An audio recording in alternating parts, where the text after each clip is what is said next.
Hello, and welcome to this week's 2 Minute in the Middle, where we talk about politics, current events, and other fun stuff.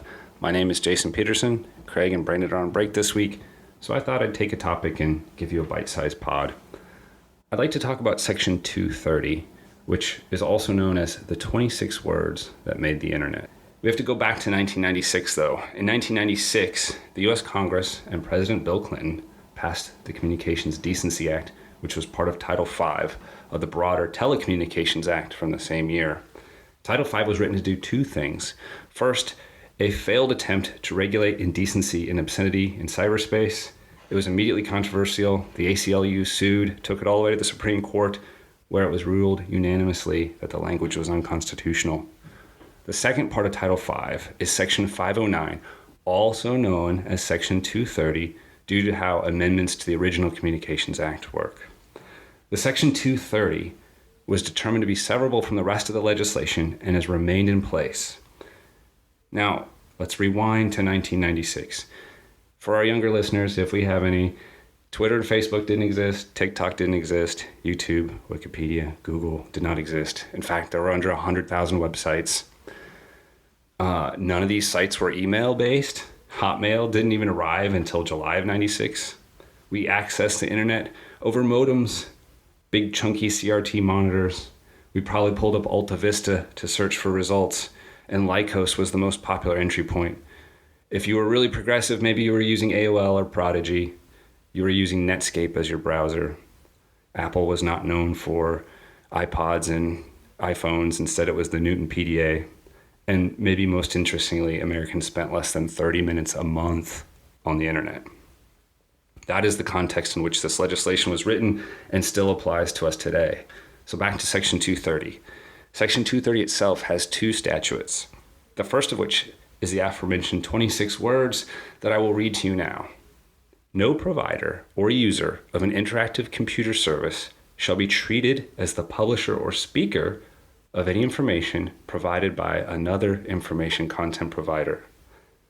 This language has been interpreted to say that the operators of internet services are not publishers, and therefore they are not liable for the words that third parties would put on their services. Put another way, websites have immunity from the content that people post on them. The second statute of Section 230 provides for a Good Samaritan clause that provides protection from civil liberty for any operator acting in good faith to remove material they deem obscene or offensive. The key words here seem to be acting in good faith and material that they deem obscene. This clearly is a lot of gray area. To be clear, this is content from others, not from content that a provider creates or develops entirely by themselves.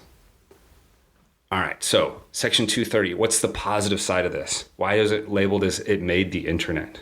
Well, it allowed internet service providers and later the businesses that were created on top of those safe harbor and with the ability to create, invent, and promote content without fear. These protections allowed experimentation and massive growth.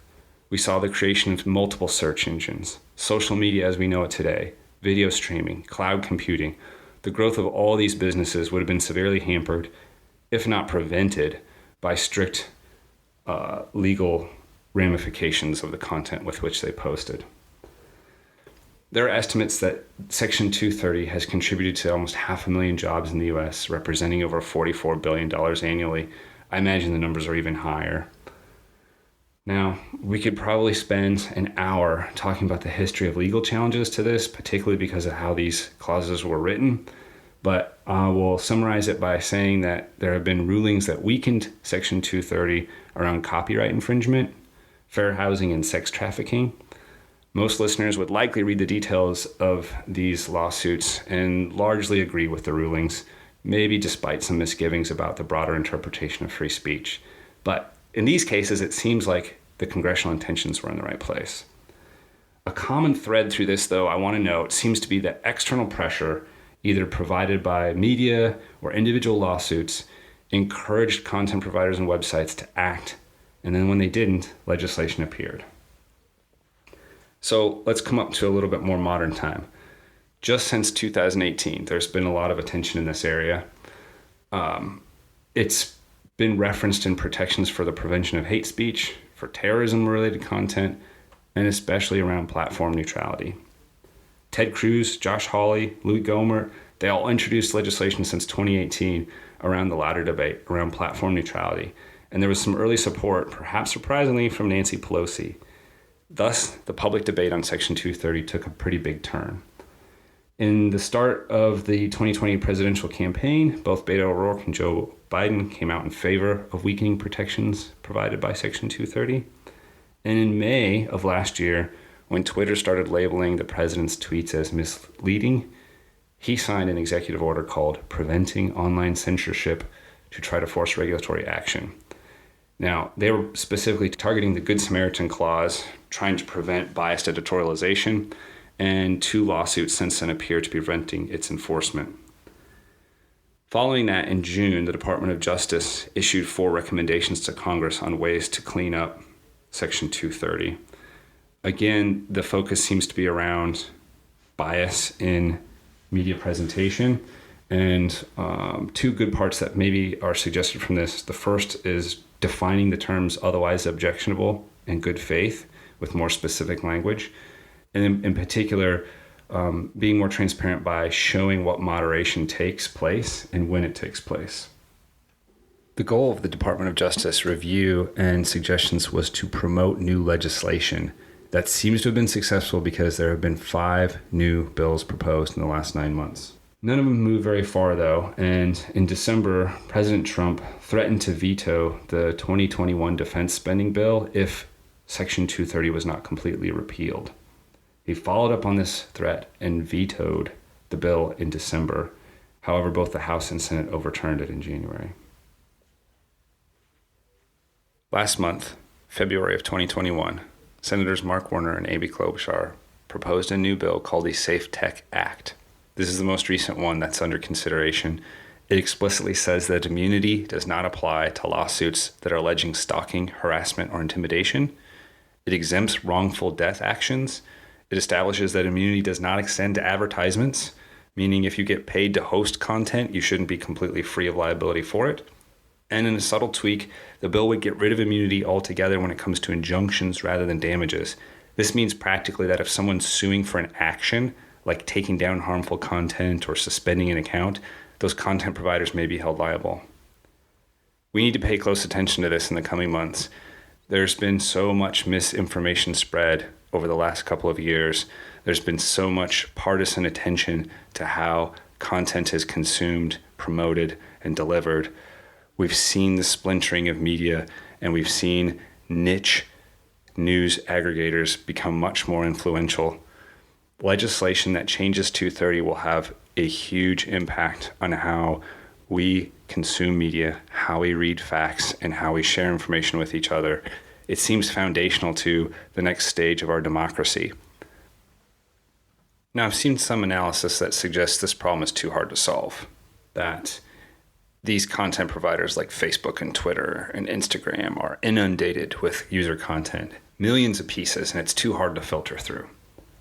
I'm starting to take exception to that.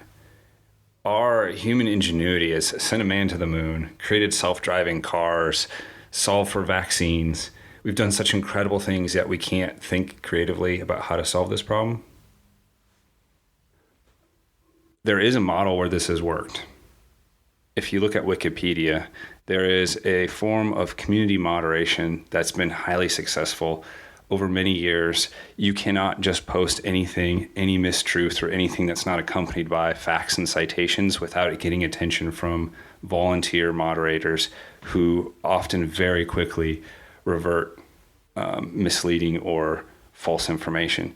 It's not perfect, but for a system that's moderated by volunteers, it's impressive. And for a company the size of Facebook or Twitter or TikTok, one would think that they could devote similar resources and maybe even more towards solving this problem. It does not seem insurmountable. It seems like it just needs attention. So we're giving it some attention. If you get back to the office and you're standing around the water cooler, maybe you tell one of your coworkers what Section 230 is and why they should care about it. Right now, maybe we have more influence than normal if we contact our representatives, since this does seem to have bipartisan attention. And I would encourage you that if you do contact your representative, maybe we make clear we're not just focused on partisan bickering here. This is something much deeper. This is highly influential on our future as a country, and they need to give it thoughtful consideration. If they don't, we need to take that into account next time elections are up and a candidate is or is not talking about these sorts of things. That's it for this week. Thanks. Take care. Thanks for listening to 2 Men in the Middle. Make sure to give us a 5-star review wherever you get your podcasts. Check out our website at 2meninthemiddle.com.